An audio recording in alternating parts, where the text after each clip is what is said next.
Hello and welcome back to BIGFILMS tutorial in Adobe Premiere as we continue our series within the destruction pack. Now today we will recreate a destruction scene from our promotional video as you see here. Now a scene like this is very similar to big Hollywood blockbuster hits like San Andreas, 2012 and a few others, right? Now recently we released a tutorial featuring a different scene from our destruction pack, so if you haven't watched that one, we recommend you go check it out on our YouTube channel. Now today in this tutorial, we'll be taking similar steps as in the last one, but we will also learn how to add a camera shake. This technique we use in all of our films and videos. Now by adding the camera shake to your scene, it makes it more impactful, dynamic, and also believable. So without further ado, let's jump into this. Okay, so the first thing we want to start with is the footage shot on the green screen. So we'll go to our project bin, find it right here, drag and drop it right into our timeline. This scene was filmed in a garden. We used the same green screen as in the previous tutorial. And so we have our superstar actress here as she stands up. Oh, and by the way, a little side note. For all those who are beginner filmmakers, new to editing with VFX, but have a big vision for their film, but don't know how to pull it off in production, well, here's a little sneak peek behind the scenes of how we did the setup. That's right, a few family and friends, green screen fabric, a leaf blower, a foot in the bottom of the frame, and more importantly, required fun. So as you see, all you have to do is get out there and make your movie. Okay, so now let's get back to our tutorial. Now that we see how we filmed the scene, let's make it awesome. The first step we want to do is key out the green screen. So we go to our Effects Control tab, locate Video Effects, look at the keying folder, then look for Ultra Key. We're going to drag and drop that onto our main footage, and then we'll go into our effects control panel. Now before we key out the green screen, we first need to separate the green screen and what's happening within the green screen from the surrounding background by masking it out. So we go over here to our opacity and select our pen tool. Now we're going to draw a shape, but before we do that, we want to account for our actor's movement within the shot itself so we can build a proper mask. So we can start from the beginning of our shot and scrub through to the end and to see her final position. This will inform us how and how far, how wide we can create our mask, right? So we don't want to cut any of her body out of the shot or have the edges of the mask too close to her fingertips. So we'll start our masking right here. We're creating a box-like shape around our actor, right? We don't have to be perfect since we will eventually scale our actor down. So now we have a mask around our actor. She's inside of it. So what we want to do is check to see if any parts of her get cut off. So as you see here, her head is touching the edge, right? It's right there up on the edge. So if you want, we can add a key point here by clicking the pen tool. Then we can nudge this up a bit and give her some more headroom. So let's check the rest of her. So you see her hand, we can give her more space by adding the key point here too and nudging the mask out a bit. Looking good. But look right here, right? We don't want to keep too much of the space, so we can reduce it just a bit. Okay, so now we can key out the green screen. Let's go back to our effects control panel here, right? And by using the Ultra key, it makes this step so much easier. So let's choose the eye drop tool and hover over the green screen. But you want to place the eye drop tool between the light and dark areas of the green screen. And so we want to put it right about here, and we can press our key out right here. Boom. So now we have our actor staring into a black background. She's probably wondering what the heck just happened. Okay? So we're ready to add our first stock image to create the world that she's in. So let's move our main clip up one track here. And now back in my project bin, I have a royalty-free image of a city. I'm not going to tell you what city it is, New York, but any city image will do. Let's drag and drop this right under our main footage. So we have our city background here. Let's trim it down. We're going to scrub through it, and as you can see, we still have what looks like fabric from the green screen here, right? And shadows of fabric over here. So we can key this out. So let's go back to our Effects Control panel, access the matte generation control right here. So what we want to is increase the pedestal. Let's crank it up all the way. Boom, there we go, 100%.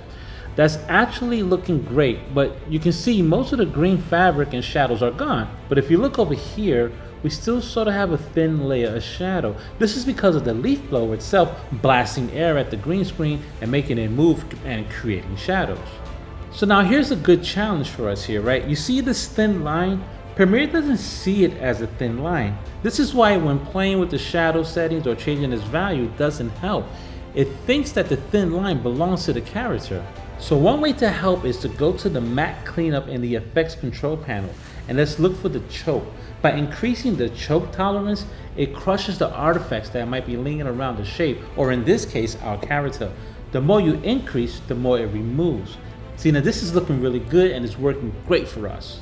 Now that's done, let's look at her feet. We can see that her feet is not in the shot, but that's okay. We will add some foreground elements to hide or to mask her non-feet, or what we say sturdy ankles, right? So we want to scale her down because in the final shot, as you see here, she's very, very small. This is what gives the illusion of these massive buildings collapsing in front of a small person. So let's scale her down. Okay, so as she shrinks down, let's say 20%, this looks really good or really small, but we'll be adding VFX into our scenes later on, so this will make more visual sense soon. Next is an important step. We want to take our main clip and move it up a few tracks. Why is that? Because we will add VFX files and it's supposed to look like it's behind her or she's looking at the buildings. So as we add those VFX clips to our timeline, it needs to go be placed beneath our main clip. So now we're ready to add some VFX. We have a few buildings that we can add to this scene, right? So back in my project bin, I have some of the buildings from the destruction pack. This one right here looks really good, or actually it looks amazing. So let's drag and drop this into our scene. As you can see, the building is enormous, and that's because the VFX clip itself is in 4K and our actual footage is much smaller in HD. So let's scale it down so it matches the perspective here. So for this one, we want to move it over to the right side of the frame. We want it to come into this shot with the building already collapsing, so let's trim it down to the perfect spot. So this is looking really great. Right in the middle of the action here, we want to slide this into place right there, and let's take our razor tool and trim off the back end. Now let's move this building like Magneto and place it over here to the right. Just adjust it a bit, and as we scrub through, we can see how it looks so far. It's pretty cool. So just in case you are wondering, let's not worry about this super sharp edge we see right here. We're going to be masking it out with some foreground elements we'll add in later. So as you see in this final shot, there's chaos all around her, right? So we'll be adding a lot of foreground elements, but first we start with our background and move our way forward to the foreground. Next, we want to duplicate our building that's on the right side and place it on the left side. So we can copy and paste. That's Command C, Command V for Macs, Control C, Control V for PCs. So for this one, let's move it up one track. Let's open it up more towards the beginning of the VFX clip. We're going to trim the back end off here. We can use our position tool in our effects control panel to move it to the right, right? Now, even though we duplicated the VFX file, we don't have to keep it the same, right? We can have one starting to collapse while the other has already is collapsing. So let's start more from the beginning on this one. This is looking really great. So here's a great editing tip for you, or should I say a trick you can have up your editor's sleeve. This building here on the left side is supposed to be behind this smaller white one over here, right? So we have to add a mask to it, at least at the bottom part of this building. So what we want to do, like before, is grab that pen tool so we can mask out the bottom half of this building here. So for now, to see what we're doing, we want to blind the duplicated layer so it becomes invisible, and we can take our pen tool and draw a shape around the top of the smaller building, like so.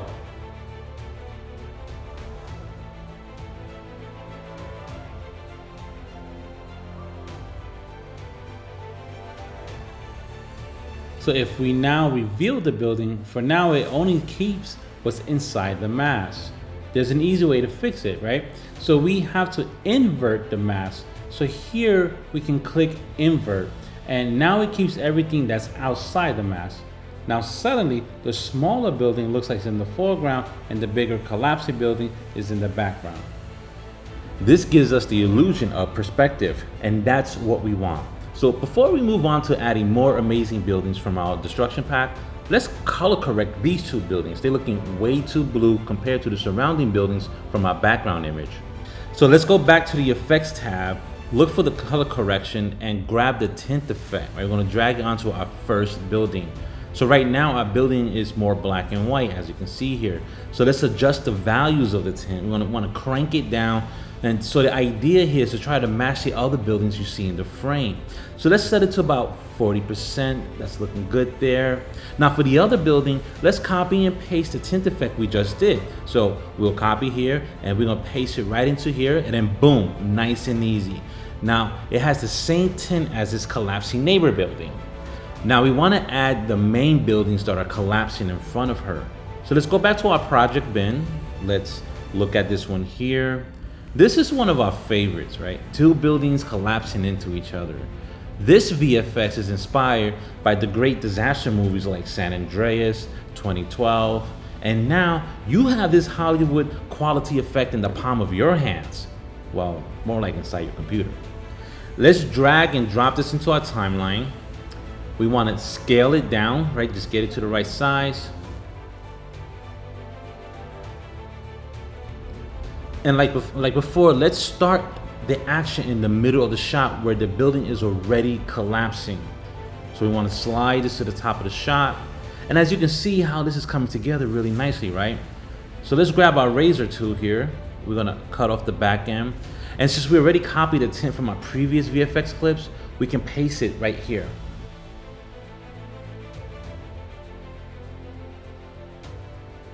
Okay, so let's make this a little bit better, and we're gonna take this further into the action here. Okay, it's good. We wanna scale it up just a bit. We wanna place it above like that. That's looking sweet, all right? Now, always remember, as the editor, you wanna be intentional with your edits, right? So take the time to tell the best and most engaging story that you can. Okay, so as I make these little adjustments here, right there, looking good. Now let's take a look how in the finished example, let's just make sure we're matching it up pretty good. Yeah. All right, yeah, that looks pretty dope, right? All right, cool. So you're on your way to making an epic scene. Okay, so here's some important info you want to pay attention to. So the more layers you add to your shot, the harder it can become for your eyes to separate all the different layers here. So for example, here we have a lot of elements and debris occurring in the shot.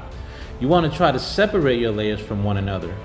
A great way to do that is to add some atmosphere or some dust between all the layers. So let me show you how we achieve this concept. Here we have different VFX from the destruction pack, buildings that collapse and create a lot of smoke and dust. Like this one. Instead of using the full effect of the building collapsing, I just want to use the smoke at the end that is being emitted. So I'm going to drag and drop this into my timeline. I want to remove the beginning of the shot and just keep the smoke part.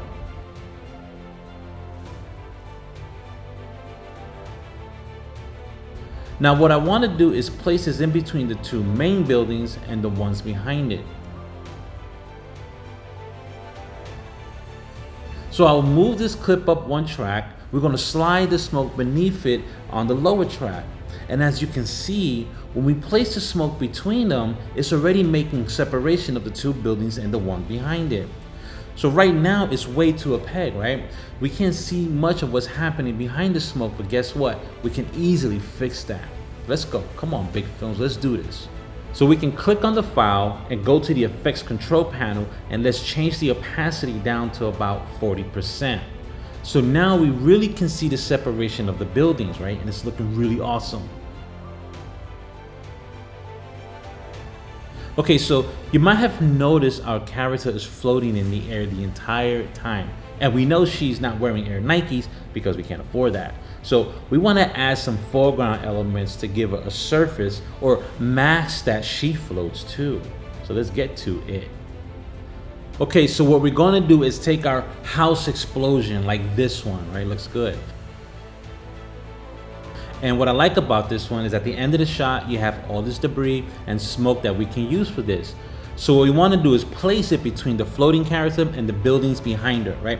So let's move our main clip up about 2 tracks. We're going to drag and drop our exploding VFX file right into our timeline. Now we want to trim it down to the end where the smoke is. That's all we want for this shot here.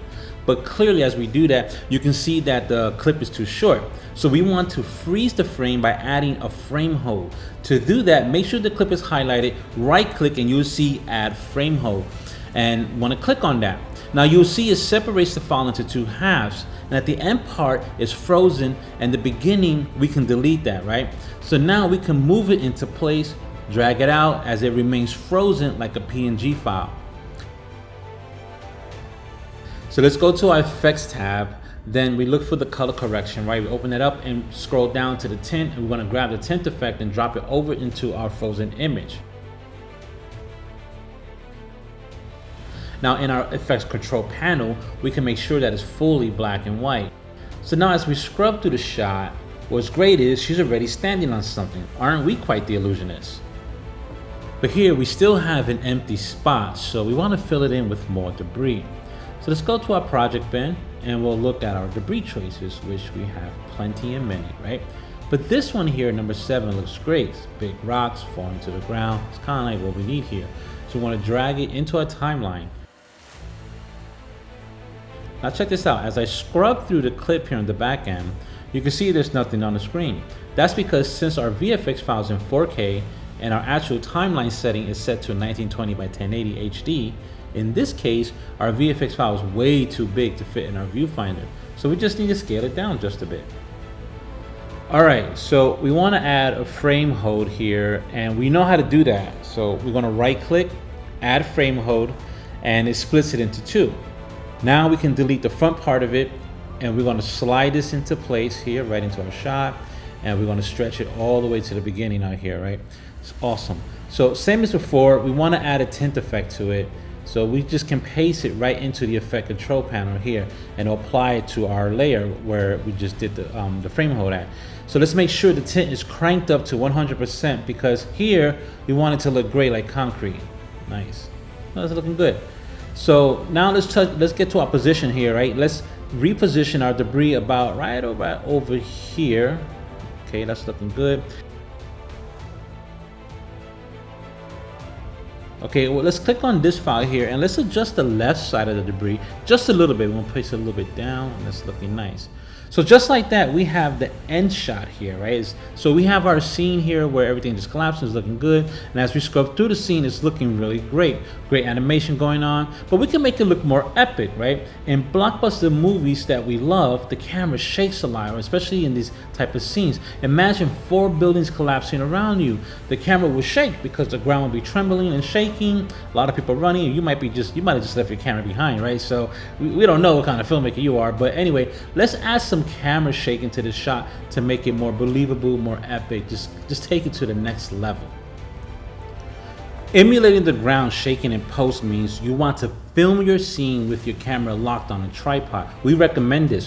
One reason is at least you have a clean shot just in case the shaking doesn't work for your scene. So adding the camera shake in post can work better for you. So that's what we're going to do here.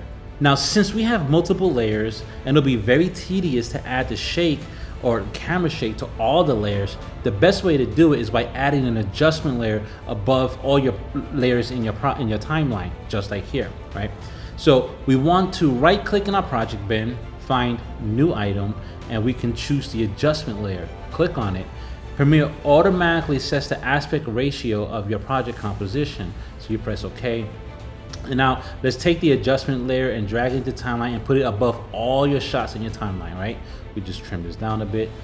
So right now the adjustment layer is transparent. It's like a clear glass over your lens, right? You're seeing right through it. But next we want to go to the effects tab and look for distort folder, and then we can look for the transform. Once you find that transform, you want to drag and apply it to the adjustment layer. Now by adding this transform effect into the adjustment layer, you can manipulate all the layers beneath it. So if I highlight the adjustment layer right here, click on it, I move it, the entire frame and all the layers that are in this frame are moving with it. And so this is a great way to move all your layers without having to separate them individually. So with the adjustment layer selected, we are only going to use the position value keys here, right? So first you want to like zoom in a bit, right? So this will buy us some real estate, no pun intended, that'll give us some wiggle room. So let's set it to about 103% right here. It's looking good. I think that'll be enough. This gives us some room on all the sides of the frames. So now when we click on our stopwatch here, you'll see that a keyframe will be added. So now the way we create the camera shake in post is you set your playhead at the beginning of your shot like that, you see there. Then with your arrow key on your keyboard, you want to move 2 frames forward like pop up. So at the beginning we go 2 frames, then we slightly change our position here, just slightly, right? So we move a little bit to the left, a little bit up, right? Then you go 2 keyframes forward, then you move it the other way, like the opposite way. So for every 2 frames, you want to move it just a little bit, not too aggressive. And yes, you could be random. It doesn't have to be the same movement. This is the opportunity to be creatively chaotic, all right? So normally we will have to repeat this process throughout the entire shot. So at this point, we're about 1/4 way through the scene. So here's a little shortcut to help you out. If you select the keyframes that we created right now, copy them, now move 2 frames forward, then you paste it. Then to complete the shot, right, we still have a little bit ways to go. You want to select all the keyframes, what you just pasted and what you previously copied. Select them all, highlight it, copy, move 2 frames forward from the end of the keyframes, and then you paste it there, right? So now we got this really awesome shot. We completed our keyframes throughout the whole shot, and when we scrub through our shot, look how much the scene pops with the camera shake, right? So now we just made a camera shake in Premiere in less than 2 minutes. And all I gotta say to that is awesome sauce. So let's take this scene a step further, because that's what we do here at BIGFILMS. So if you were filming this scene in real life, there'll be some motion blur in your shot because of the shutter speed of your camera. So right now we have the camera shake, but we have no motion blur. Everything in the frame, it looks really sharp. So for example, if I zoom in and I take my hand tool here and I move the frame a bit, we can now see our character and we can see how everything just looks super sharp there, right? Now the good news is that there's a technique to add some motion blur, and Premiere does it very well. So we click here on the adjustment layer and we go to our effects control panel and we see the transform setting, right? What we're looking for is where we want to see the shutter angle here, or the shutter angle effect.